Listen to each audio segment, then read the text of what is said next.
Hello mga karelasyon. Ladies, sa realidad ng attraction, hindi lang yan tungkol sa pisikal na anyo. Ang pagiging habulin ay tungkol sa maraming aspeto na pinagsama-sama. Kaya ladies, kung gusto mong literal na magiging habulin ka ng lalaki, ito ang mga tips na para sa'yo. Whoops, hindi ko nilalahat. So, diretso na tayo sa number 1. Ito yung medyo magpakipot ka. Halos lahat ng lalaki ay gusto na natcha-challenge yan, na medyo nahihirapan, okay? Kasi kung pakiramdam niya na easy to get ka, madali kang makuha, mawawalan agad yan ng gana. Kaya ladies, medyo konting pahirap. Huwag agad-agad magpakita na gustong-gusto mo yung lalaki. Kumbaga ay laylo ka lang ba? Hayaan mo yung lalaki na suyuin ka, ligawan ka. Ang mga lalaki, kapag nahihirapan yan, mas lalo yan nagpupursigi. Number 2, ito yung huwag kang masyadong visible. O kaya, alam mo ba yung vibe na parang umiiwas ka ng konti? Kasi ang lalaki, kapag nararamdaman niya, nakikita niya na lagi kang available sa lahat ng pagkakataon sa kanya, magiging relax yan, nagiging kampante yan. Kaya hangga't maari, iwas-iwas ng konti, okay? Hindi yung lahat ng pagkakataon ay sumasang-ayon ka, umuoo ka lagi sa kanya.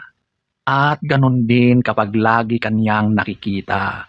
At kapag ginawa mo ito, sigurado na literal na ikaw ay kanyang hahanap-hanapin, pupuntahan. Number 3, magiging mahinhin. Mahinhin in the sense na ito yung nagpro-project ka ng feminine vibe, okay? Huwag kang masyadong matapang, huwag kang masyadong maingay. Kasi ang lalaki, kapag nararamdaman niya na parang ang siga mo, parang umaasta ka pang mas nakakalalaki kaysa sa kanya, mata-turn off yan. Kasi ang lalaki, masculine energy ang dala niyan. Kaya kapag nakikita niya sa'yo na parang mas lalaki ka pa, kapag gumalaw ka, ay parang mas siga ka pa sa kanya, ayaw niya ng ganon, okay? So ang pagiging mahinhin na ito is more on sa pagiging babae, feminine, gumalaw bilang babae. Kasi ang lalaki, attracted talaga ito sa mga galawang babae, feminine energy, feminine vibe. At ang pagiging mahinhin ay isang pagiging feminine. Number 4, ito yung ang sulyap technique. Ito yung eye contact, sabay ngiti, sabay iwas.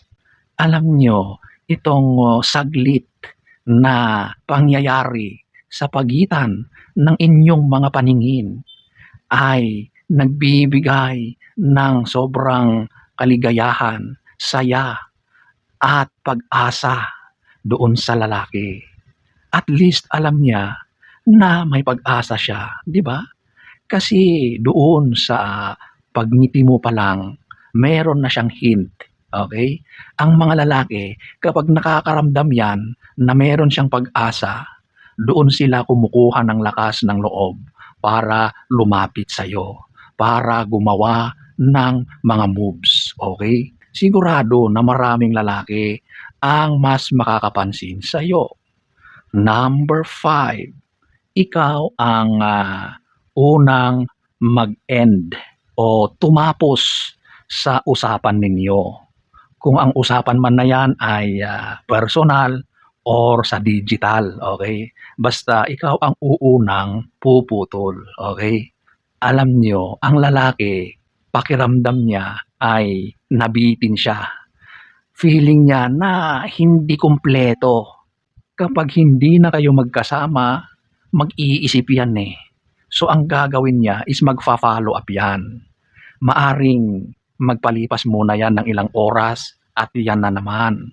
Makikipag-usap ulit, mangungumusta, mag-chat, mag-text, tawag, basta makikipag-contact sa'yo. Kasi pakiramdam niya is hindi kumpleto yung mga nangyari.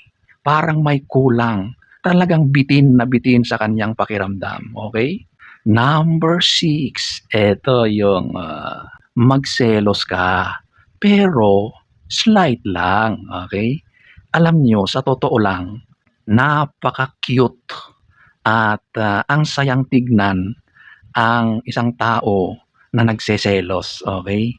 At kapag nakikita ng lalaki na ikaw ay nagseselos, nakikita niya sa mga galaw mo, sa expression ng mukha mo, na ikaw ay nagpapahiwatig ng jealousy, natutuwa pa ang lalaki. O, di ba?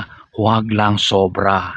Kasi pag labis-labis na yan, hindi na cute, hindi na nakakatuwa, kundi nakakabwisit, nakakainis na. Kaya kapag mayroon namang dapat ipagselos, huwag mong pigilan. Ipakita mo sa kanya, huwag lang talagang sobrahan. Number 7, ipakita mo na masaya ka kapag hindi kayo magkasama. Mag-post ka na kasama mo ang mga kaibigan or kung sino man dyan katrabaho na tumatawa, nagtatawanan, masaya ang vibe. Para sa lalaki, gusto niya na ang dahilan ng pagiging masaya mo ay siya kapag magkasama kayo. So, ang gagawin niya is mas magbibigay pa siya ng oras, ng panahon para magkasama kayo. Para yung mga masasayang moments na yan ay kayong dalawa ang magkasama. So, ayan po mga karelasyon. Ang lahat ng ito ay napakagandang technique.